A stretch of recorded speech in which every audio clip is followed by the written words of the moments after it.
and Cassie basically testifying. So this is day 3 of Cassie testifying, and it has been basically her testifying, prosecution basically, she's the witness for the prosecutor, for the US. And now everything is starting to make sense because a lot of people were wondering, well, why is this a RICO case? So, this is a RICO case because now the story is coming together where all of the people who basically enabled Puffy's behavior and helped him to keep Cassie in this 10-year long abusive relationship where she felt trapped is going to be basically subject to charges as well. Now, who exactly? Maybe bodyguards and things like that. But now I understand why it's a RICO. Oh my God. So it's RICO, prostitution, kidnapping, right? And the kidnapping, basically, Diddy is done. In my opinion, I don't see any which way. I think at this point, he should have took the deal, or his best bet is the whatever sentencing, if they go, if the judge goes easy on him, is for him to get, hopefully minimal and not max. But I definitely think he deserves the max. From a lot of the details that I heard from different sources, Cassie really suffered. She really suffered. The only question here for me, realistically, is we see domestic violence situations, whether you've known someone, whether you have, read about it, or we've seen it with high profile people and things like that. But in everyday life, unfortunately, domestic violence situations occur. And um or people are with let's take domestic violence out of the situation. A lot of There are a lot of different dynamics in a relationship, and we see people dealing with situations that are unfortunate, situations that are less than, and wonder, why they put up with a lot of the things that they do when that person is maybe treating them, less than. I think the question that just comes up for me is, why did, Cassie stay for so long? But I think what Cassie was alluding to is the fact that even the times when she tried to escape or leave, Diddy made it difficult for her. Anyway, New York Times talked about the key moments in the trial. So, the key moments in the third day of the Sean Combs sex trafficking trial, where Cassandra Ventura, the mogul's former girlfriend, testified that Mr. Combs was routinely violent, stomping on her face and later R-wording her. So this is the reason why she kind of lays out the fact that this is the reason why we never got albums from her, or she never really developed as an artist, because she was always either getting treatment for getting beat up, or recovering from these continuous freak offs that she would have to basically have, because when he met her, or at the beginning of the relationship, he told her that he was interested in watching her have intercourse or be intimate with others. So when he introduced her to this, he started to have her look for people that she would, have the freak offs with, to where he would watch this occur. I don't even understand this whole thing because um I've never heard of Kim Porter basically stating that, this is something that she did with Diddy, where she would have sex with other people for him to pleasure himself. She never spoke about this. I really wonder as to why he did it with Cassie. Now, the prostitution thing, I don't understand, just because he actually was the one paying others for her to do this. So it didn't, at first, when I heard about the case, I thought he was making money off of this. I thought people were paying him, but he was actually the one paying people. And then he would bring these people on as if they were employees, but they were not really employees. It was all a part of this, his fetish that he had in regards to her being with somebody else. So it was really sick, and I think that Diddy really does need help. So I don't know if this is something that his attorneys are going to argue, that he more so needs help than jail time. However, he already alluded to getting, sorting out help. So I think the next step would be prison time. If you can't be, reformed, if nothing can change you, if you can't be better, then you probably don't belong in society, because you're not going to do better. Cassandra Ventura, the singer known as Cassie, testified on Wednesday that Sean Combs R-worded her in 2018. He was frequently physically abusive to her and others, and blackmailed her by threatening to release explicit videos that would have damaged her career. Now, she will be cross-examined by the defense on Thursday. So we do know that after she's, finished testifying, she's now going to be cross-examined. And the things that she has already revealed, they're going to try to, expose her. Cassandra Ventura, the singer and model known as Cassie, said that the relentless sexual demands and routine violence she experienced from Sean Combs over the course of their decade-plus relationship left her emotionally devastated and led her to consider suicide. In a dramatic testimony on Wednesday, Ms. Ventura spent a full day of Mr. Combs' federal trial describing physical violence that she said culminated in an R-word after she left him in 2018. So for this portion of, the testimony, they actually removed her husband from the courtroom, and they had her to basically talk about the fact that, Diddy wanted to have a conversation with her after finding out that she had sparked a relationship with her trainer and basically was leaving him for the trainer. So he wanted to have a conversation with her. He did have that conversation with her. For whatever reason, he ended up at her apartment. When he ended up at her apartment, he basically, took it from her, is what she said. Unwillingly, she did not want to participate in this because she was in a relationship with Alex Fine. So, let's see here. So she talked about that in her testimony, and for that portion of the testimony, her husband was removed from the court. But also, because it was also because he had made comments. He had allegedly made some comments that he was actually going to hurt Diddy. So that was another reason why they ended up doing that.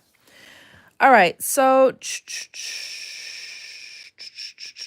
Miss Ventura is widely considered the star witness at the trial, where Mr. Combs is charged with trafficking and racketeering conspiracy. He has pleaded not guilty, and his lawyers have vehemently denied that any of his sexual arrangements were not consensual.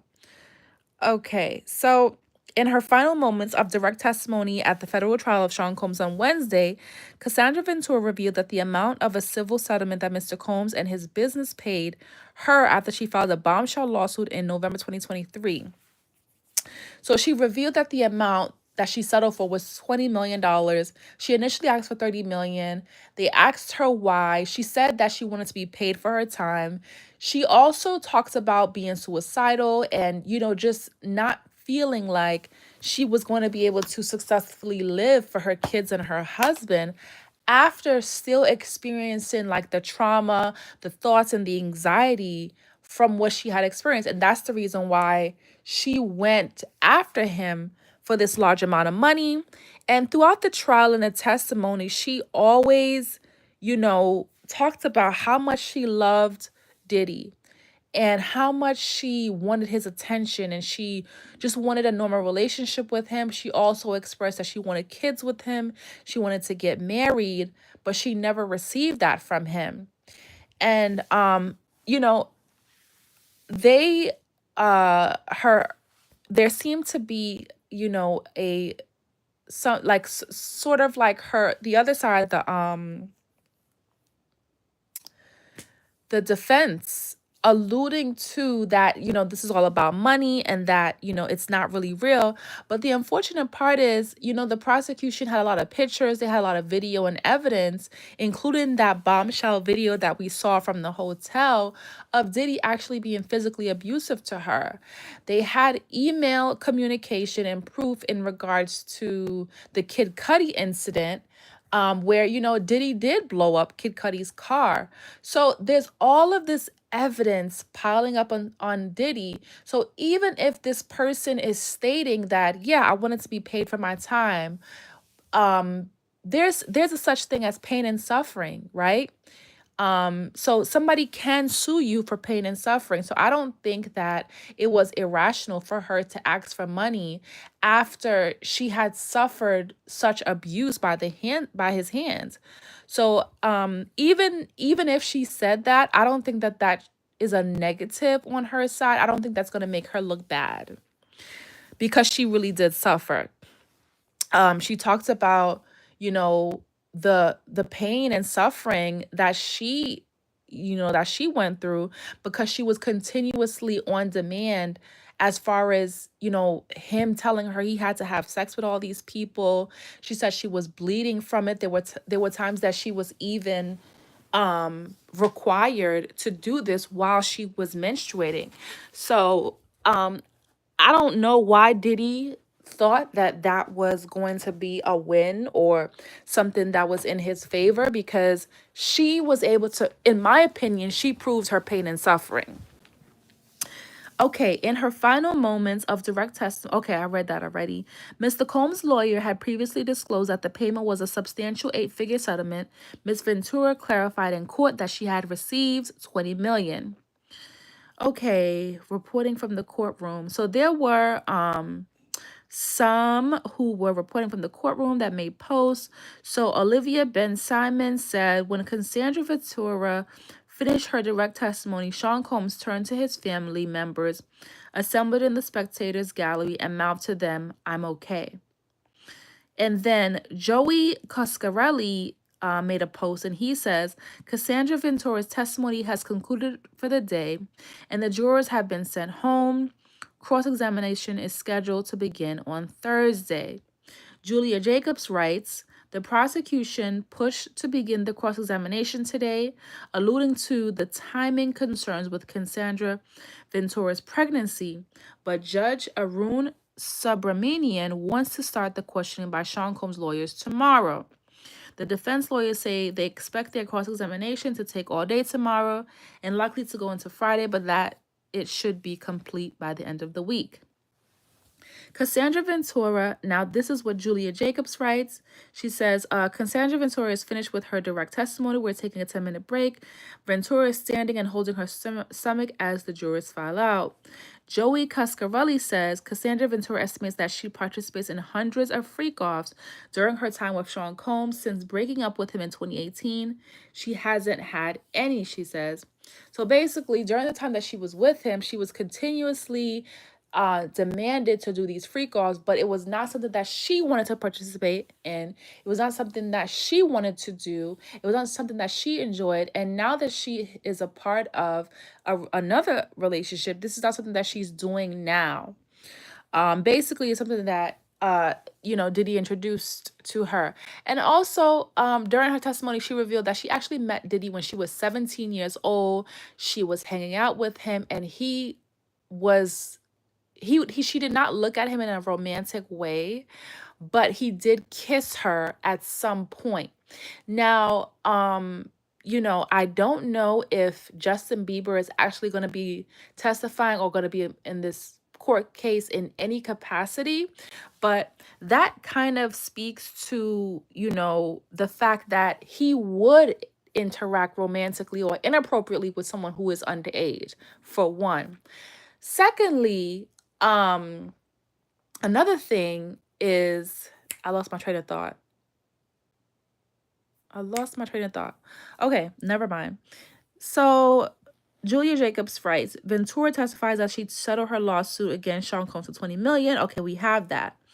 So, okay, Joey Cascarelli says, through tears, Ventura recalls choosing to begin writing a book about her time with Combs as trauma therapy after she went to rehab.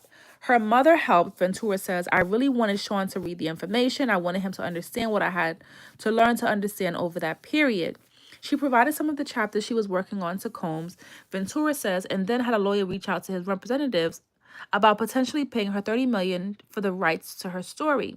I wanted to be compensated for the time, the pain, she says, but she did not receive any money at that time. So Joey Cascarelli also writes, after maintaining her composure for most of her 2 days on the stand, Ventura finally breaks down while discussing why she opted to attend rehab and trauma therapy in 2023. I was spinning out, she says. I didn't want to be alive anymore at that point. She had been shooting a music video and kept having horrible flashbacks, Ventura says. When she returned home, she told her husband, you can do this without me. You don't need me here anymore. She recalls beginning to cry. She tried to walk out of the door into traffic, but her husband stopped her, Ventura says. Cassandra Ventura says she maintained intermittent contact with Sean Combs after they finally broke up.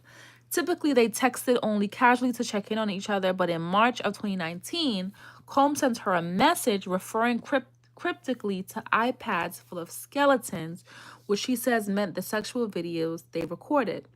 Combs, Ventura says, wanted to be reimbursed for the personal training sessions he had paid for when her now husband, Alex Fine, had trained her. He wanted his money back, Ventura said. But she responded in a text that she could still tell the truth, adding, it's way deeper than iPads. She meant this abuse of her, the whole nature of the relationship. So Diddy was kind of bitter about the breakup, and he wanted to be reimbursed because her relationship with her now husband started because Diddy was paying this guy to train her, but she ended up in a romantic relationship with the guy instead. So Joey Cascarelli continues, as they were nearing closure at the end of their relationship in 2018, Sean Combs and Cassandra Ventura had dinner. Afterward, they went back to Ventura's home and he R-worded her, she says. Ventura was by then together with the now husband Alex Fine, but she and Combs had a nice meal and their rapport was playful, even romantic, as he brought her home. And then he R-worded me in my living room, she said. I just remember crying and saying no, but it was very fast. Later, another positive outing, she had intercourse with him one more time, Ventura says, but by choice. When asked why, she pointed to their decade together. You don't just turn feelings off that way, she says. I still had a good vision of who he was as a person. So, I mean, I really don't understand that statement that she had a good vision of him as a person. But again, this is someone who was, I guess they were traumatized. Because I can't understand how somebody, could be a good person, but they're basically, what's the word? They're making you do something against your will. There may be people out there that are into that. They want to see their partner with another person, whatever is, I think it's called voyeurism, right? But if it doesn't make her happy and it's not something that she wants to do, he obviously, I mean, it's really sad, what she had to go through. It definitely is sad and unfortunate. And I definitely think it's also tied to the desire. It's almost like making a deal with the devil. It's tied to whatever desire she had to be famous, to want this, career, this height in fame and popularity. So I think it was tied to that, unfortunately. And these are the things that she traded for that, in my opinion. It's horrible what he did, and I don't even understand it. So Joe Cascarelli continues. Sean Combs kept a small Louis Vuitton toiletries bag, his quote unquote med bag or medicine bag, full of drugs that he obtained from dealers he knew. Cassandra Ventura says his drugs of choice, she says, included MDMA, cocaine, marijuana, ketamine, and GHB. She says that she and Combs took these drugs, especially during freak-offs.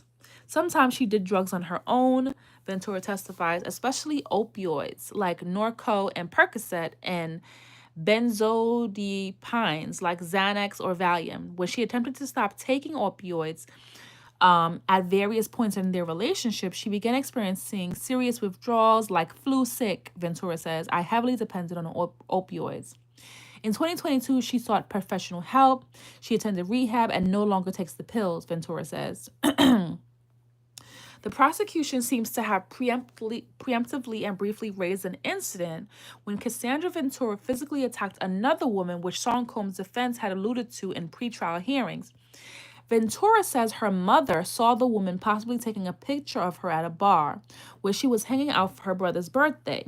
Ventura admits to pulling the woman out of a car and confronting her. Cassandra Ventura says she lost her best friend of 17 years after the woman got into a physical altercation with Sean Combs in 2018. When he saw the two women were planning to do drugs together, Ventura testifies he hit the woman in the head with a wooden hanger.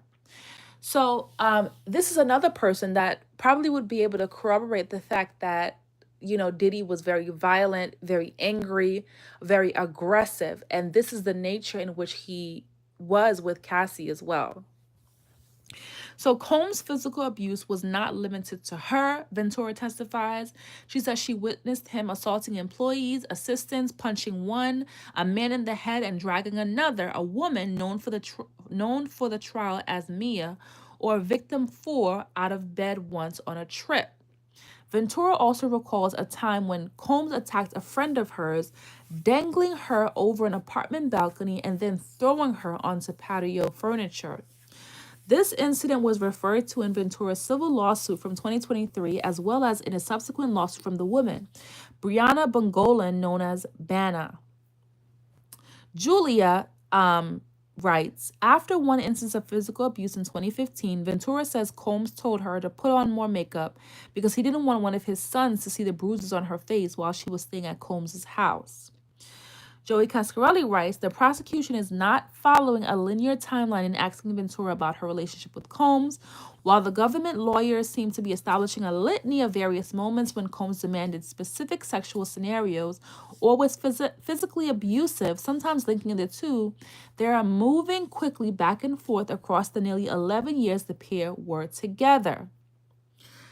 Joe Cascarelli writes, back on the stand, Ventura testifies that she broke things off with Scott Mescudi, the rapper Kid Cudi, after Combs' threats against them near the end of 2011.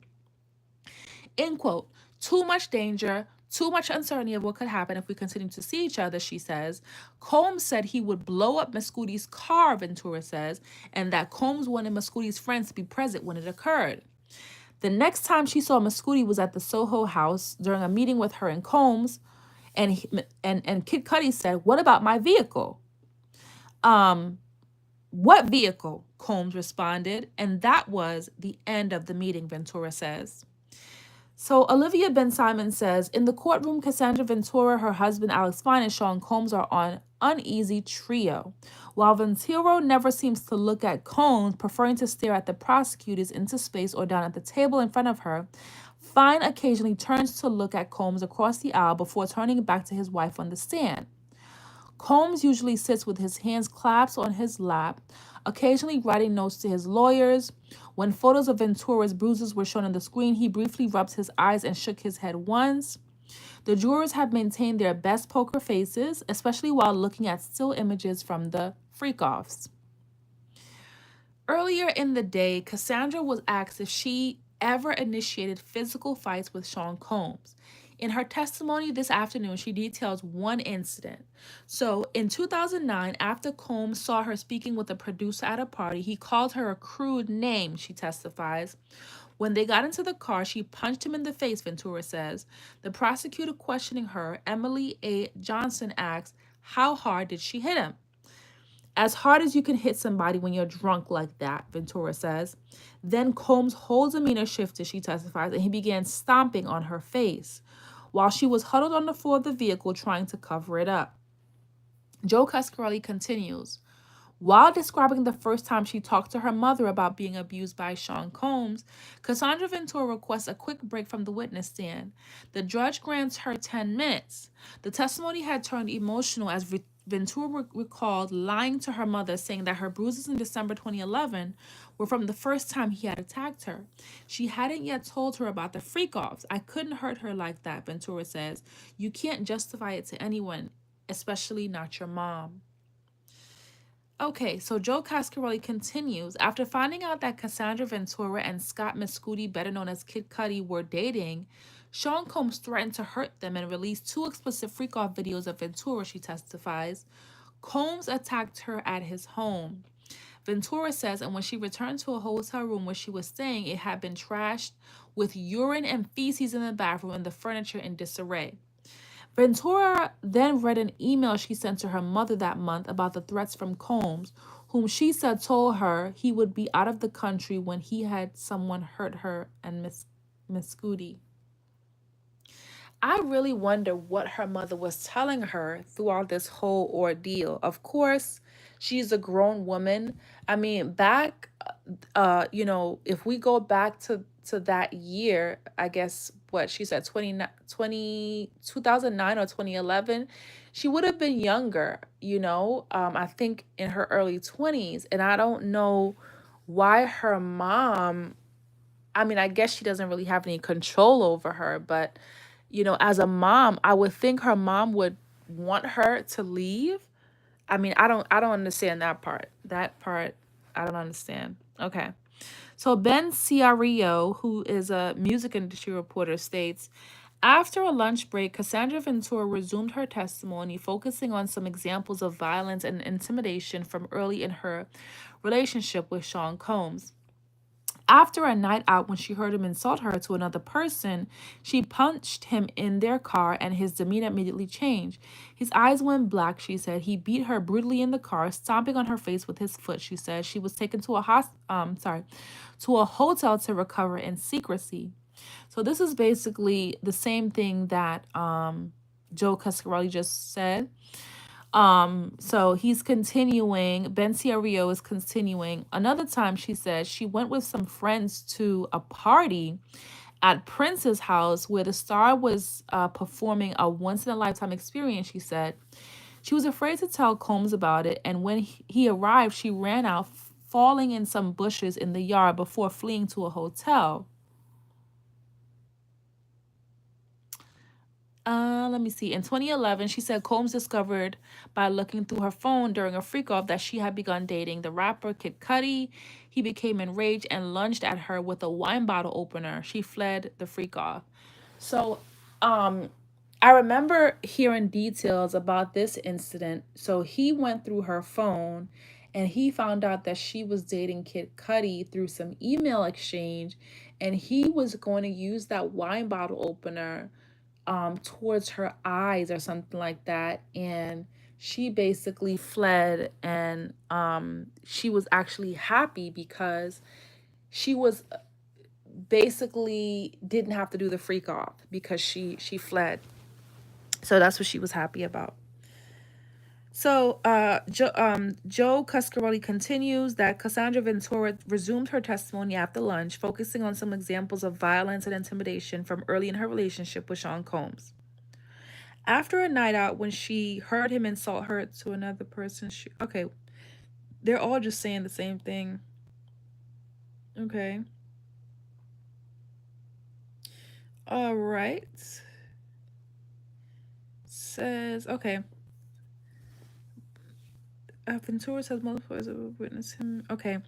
Ventura says that this part is important. So Ventura says that multiple employees of Combs witnessed him abusing her over the years, including members of his security team, management and assistants. At least one assistant told her that they quit because of the way Combs treated her, Ventura testified. So this is where the RICO comes in, because all of these people are going to be tied into why it is a RICO, because these people are basically enabling this. They're watching this. They're reaching out to her. They know that they're arranging for her to go to a hotel to heal. They're arranging for her to go to the hospital and things like that. So one interesting thing, now I remember what I was trying to say earlier. I just had like a flood of thoughts at the same time. So this is what I was thinking. There was a detail that I was listening to about the event of the freak off where they were talking about um whether or not Diddy would be interacting or having intercourse with the male escort. But actually, that's when Cassie actually made a statement about no, he's not like that. So I thought that was interesting because when all of this happened, especially because of I think the artist's name is Rod or something like that, put in his lawsuit that basically Diddy, was having intercourse or relationships with men, but Cassie, who had been with him for over 10 years, was stating that he was not like that. So I thought that was interesting, um that Cassie said that. So I'm kind of unsure about those stories that came out about Diddy and Meek Mill and other men, because Cassie is basically saying something different. So I thought that was interesting. But all in all, there were a lot of gory details. Just a lot of interesting things that were said, a lot of unfortunate things that happened for Cassie. And I'm gonna be honest, it was 10 years, and I think that if Diddy didn't have, it's definitely horrible what she went through, but I also feel like if Diddy didn't have the money that he did, if he didn't have the power, if he wasn't in the position that he was, I do not think that Cassie would have endured this for this long. I know on the stand she said that she loved him, she loved him, and she loved him, and that's the reason why she endured what she did. But I honestly don't fully believe that that's the reason why she fully endured everything. I definitely believe that the lifestyle made it easier for her to endure this, made it easier for her to continue to go back because I mean, she had means to leave. Even her leaving her boyfriend Ryan Leslie to go to Diddy, it was like a continuous elevation, as far as, leaving somebody who maybe Ryan Leslie was able to provide her beats. He was able to network and introduce her to certain people. But here it is with Diddy. He has all the connections, right? He has the ability to make her, bigger than Ryan Leslie ever could. So I definitely do believe there was an element of money that played a part rather than just saying that, simply that she loved him. I don't think that that was the case. So, it's unfortunate. There were also other stories out there because Kim Porter went through her fair share of abuse and unfortunate events with Diddy as well. And there were also stories that Cassie made fun of Kim Porter for it and that she was jealous of Kim Porter. So while I definitely think that what Cassie went through is unfortunate, I definitely think that there's an element of money that played a part in this as to why she endured what she endured for so long. But when you listen to the details of what Diddy did, it's in it. It's not excusable at all. There's nothing that they're gonna be able to say, in my opinion, to excuse anything. Even if she slapped him, it still does not make anything that he did right. They're gonna have a hard time making Diddy look good. I don't care how many charities he has given to. I don't care how much of a family man he has attempted to portray himself to be. I think Diddy is going down. I don't think he's gonna come out at all. I think he's going to pass away in prison. He just is This is just overboard, and I don't think anyone would have ever imagined that this is what was going on behind closed doors, because everyone thought that it was a normal relationship that he had. Who would have thought that he was actually, doing this? I think there's some sort of like domination thing with him, you know and I've seen a lot of videos about Diddy's childhood and things like that. Who knows? at this point, it's like, who cares? Because when a monster like that is created and they begin to terrorize society, it doesn't even matter what your trauma is anymore.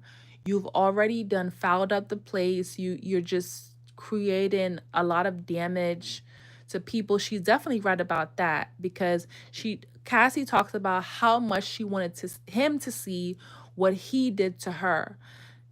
Cassie is lucky to have survived. The way that they talked about how many times he would beat her, I am surprised that Cassie is alive, right? Whether it be that, she would have died from something that he did to her, or that she would have offed herself, because of having to live with everything that he has done to her. So while I do think that she endured this because of the element of money and fame that was there, um, and because she probably thought, like the rest of us thought, that, hey, I'm gonna be with this guy who has so much power and money, and the most that you would think that you would have to deal with is cheating every now and then.